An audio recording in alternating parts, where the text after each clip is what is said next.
Welcome to our On Your Side News Channel 5 Consumer Special. I'm Joy Benedict. Folks in this Eastside community are waking up confused, and they're waking up with a lot of questions. First, they want to know, who is this neighbor that's been living next door? Who is Anthony E. Soul? And more importantly, this morning, they want to know who were the 6 women found dead inside his home. This is called Mighty Putty. It says it can remove hair instantly and pain-free. We have our black light effective and working as we're going on a hunt for urine. You think so? Yeah, look, see, you got it all over the baseboard. Man, a good thing you're here, Joy. I cannot stress enough the importance over the next few months to check and double check your credit card statements. And since there's so many people who are owed money, we thought we'd check out a few in our own newsroom. And you can see that by rolling your clothes, you actually save a lot more space. Good morning, Cleveland. It's Monday, July 28th. I'm Paul Kiska. Actually, it's Tuesday, July 29th. Bah humbug to saving calories in the holidays. Well, happy Independence Day and welcome to the Cleveland Metro Park Zoo for what they're calling Red, White, and Zoo. It's sort of new this year, and it's a way to highlight red, white, and blue animals of sorts. We've got several inches of water. You're also seeing this over on Canal Road. You're also seeing it on Old Rocky River Road right here. And folks are continuing to come up to me, asking what happened, asking who it was, because this store really is a staple in this West Side community. The procession carried Private Warner past his old school, his home, places that were important to him in life. As so many here in this community, not only the police officers, but folks who never knew Officer McTarian have showed up to pay their respects. Joy, what was that you were stirring earlier? That was actually the gravy, Kimberly. Oh, the gravy. It was like gallons and gallons and gallons of gravy. And that just shows you how many people they plan on feeding here today for free. Although I will say yesterday was an absolutely beautiful day. So hopefully we can repeat that as well, like we just did the date. Right, Suzanne? On Your Side, I'm Joy Benedict, News Channel 5. Well, this morning, the coroner says an autopsy is planned to figure out exactly how a Cleveland firefighter died. Now, a boater found Kenneth Mike Alderman's body just 5 miles off the shore near Lorain. Alderman disappeared after jumping into Lake Erie almost 10 days ago near Sandusky. And Cleveland City Councilman Joe Simperman and his family are waking up somewhere other than their home this morning. You saw the story as it broke yesterday right here on Good Morning Cleveland. Investigators say a fire that heavily damaged their Tremont home looks intentionally set. Now, everyone inside did get out okay. Simperman says he's received death threats after vowing to catch arsonists who set 2 other fires in his neighborhood. Well, it is an economic turn of events for the good, that is, in Stark County. 6 months ago, Trans World Entertainment announced it was closing its Jackson Township warehouse, leaving hundreds of employees without work. Arthur Middleton Capital Holdings has saved those jobs and is now even creating hundreds more. The company says they plan to keep the jobs coming as well. For more information on how to apply to work there, just log on to our website. That's, of course, newsnet5.com. It was an absolutely fabulously beautiful hot day yesterday. Well, that's wonderful, Joy. I'm glad you like the weather. No problems whatsoever. In fact, I don't see a car on it. Looks great. All right, Joy, back to you.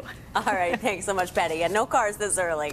Well, an OSU football player is in trouble with the law this morning. Police arrested starting defensive tackle Doug Worthington for driving while intoxicated over the weekend. Now, Worthington doesn't turn 21 until next month. Right now, he is facing charges of DWI. Now, Coach Jim Trussell has already met with Worthington, but no disciplinary action has been set yet. Well, we've got new video of a raging river rescue this morning. Cameras rolled as a fisherman is pulled out of a creek in Utah.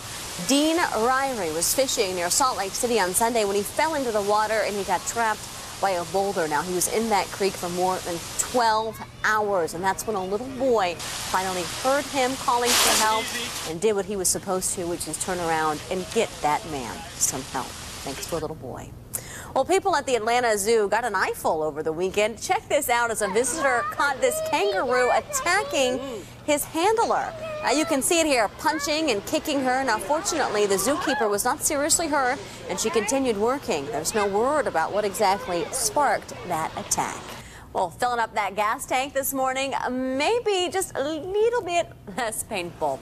Plunging oil prices helped gas prices fall 18 cents in Ohio in the past week alone. The statewide average for a gallon of gas is about $3.73, but we found prices at $3.58, $3.68 a gallon in Newburgh Heights last night, and really you can find anything around that area all throughout the Cleveland area.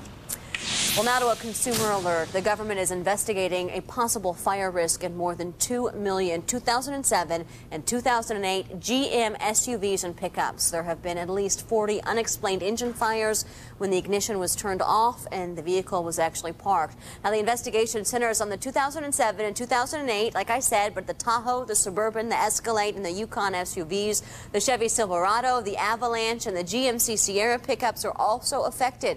Safety experts suggest if you own one of these vehicles, keep it out of the garage until the fire mystery is solved. And of course, we'll have more information as it becomes available on that story.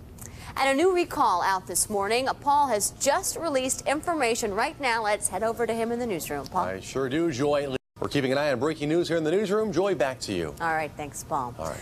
We'll just call them the Guzzlin' Gators. The University of Florida is the nation's #1 party school. The school tops the annual list of party campuses compiled by the Princeton Review. Now, coming in second was the University of Mississippi, followed by Penn State, West Virginia, and Ohio University in Athens.